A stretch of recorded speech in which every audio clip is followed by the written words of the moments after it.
हरे कृष्णा दोस्तों। आज भगवत गीता का वो चीज़ हम जानेंगे कि भगवान से अर्जुन जी पूछते हैं कि हे विष्णुवंशी, हे विष्णुवंशी, मनुष्य ना चाहते हुए भी पाप कर्मों के लिए प्रेरित क्यों होता है? ऐसा लगता है कि उसे बलपूर्वक उनमें लगाया जा रहा है। भगवान श्री कृष्ण से अर्जुन पूछते हैं कि मनुष्य नहीं चाहता है कि वो कोई गलत काम करे, फिर भी वो क्यों करता है? तो उसका उत्तर देते हैं भगवान। श्री भगवान ने कहा, हे अर्जुन, इसका कारण रजोगुण के संपर्क से उत्पन्न काम है, जो बाद में क्रोध का रूप धारण करता है और जो इस संसार का सर्वभक्षी पापी शत्रु है। इसका सबसे बड़ा कारण है काम। काम यानी कामनाएं। जो आपकी लस्ट है, आपकी जो हवस है, आपकी जो कामनाएं हैं, वही है जो बाद में क्रोध का रूप धारण करता है। वही है जो संसार का सर्वभक्षी पापी शत्रु है। क्यों?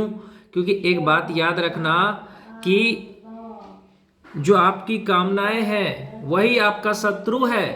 जो आपकी कामनाएं हैं वही आपकी शत्रु है। आप कामना करते हो कि कोई मेरे साथ अच्छा व्यवहार करे, आप कामना करते हो कि मुझे ये चीज़ चाहिए, आप कामना करते हो कि मुझे वो चीज़ चाहिए, और जब आपको वो चीज़ नहीं मिलता है तो आपको क्रोध आता है। आप इच्छा करते हो कि मुझे कोई अच्छा बोले, आप इच्छा करते हो कि कोई मेरे प्रशंसा करे, और जब वो आपकी प्रशंसा नहीं करता है, जब वो आपकी तारीफ नहीं करता है, तो आपको क्रोध आ जाता है। जब समय आपके अनुकूल नहीं होता है तो आपको क्रोध आ जाता है। क्रोध आने का कारण क्या है? आपकी जो कामनाएं थी, आपकी जो इच्छा थी, वो पूरा नहीं हुआ। लेकिन आप इतने समझदार नहीं हैं कि इच्छाएं तो भगवान के मर्जी से होता है। आप किसी भी चीज़ की कामना कर लो कि कोई मुझे अच्छा बोले, किसी से उम्मीद लगा लो, तो उसमें गलती आपकी है।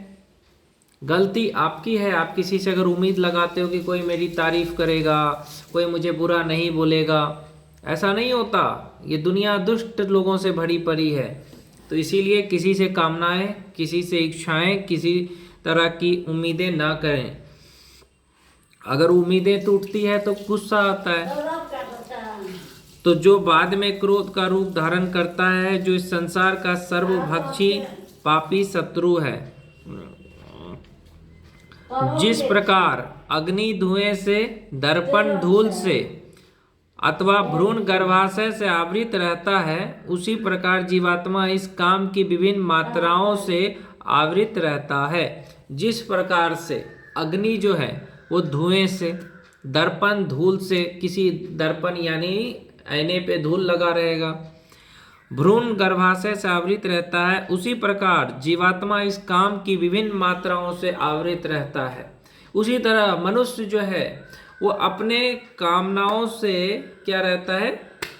आवृत रहता है। जैसे किसी दर्पण पे धूल लगा हुआ है, उसी तरीके से मनुष्य के जिंदगी में जो कामनाएं हैं वो क्या करती है? उसको भगवान से मिलने नहीं देती है। इस प्रकार ज्ञानमय जीवात्मा की शुद्ध चेतना उसके काम रूपी नित्य शत्रु से ढकी रहती है, जो कभी भी तुष्ट नहीं होता और अग्नि के समान जलता रहता है। कोई भी इच्छाएं, कोई भी कामनाएं कभी भी पूरा नहीं हो सकता है। तो इसीलिए मनुष्य हरदम जलता रहता है। अग्नि कभी नहीं बुझती है, ये याद रखना।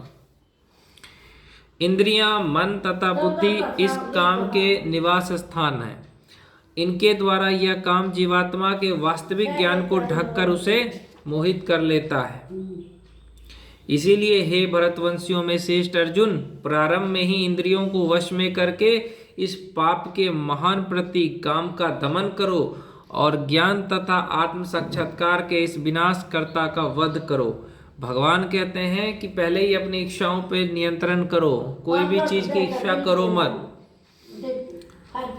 कर्मेंद्रियां जड़ पदार्थ की अपेक्षा श्रेष्ठ है और मन इंद्रियों से बढ़ के है, और बुद्धि मन से भी उच्च है, और वह आत्मा बुद्धि से भी बढ़ के है।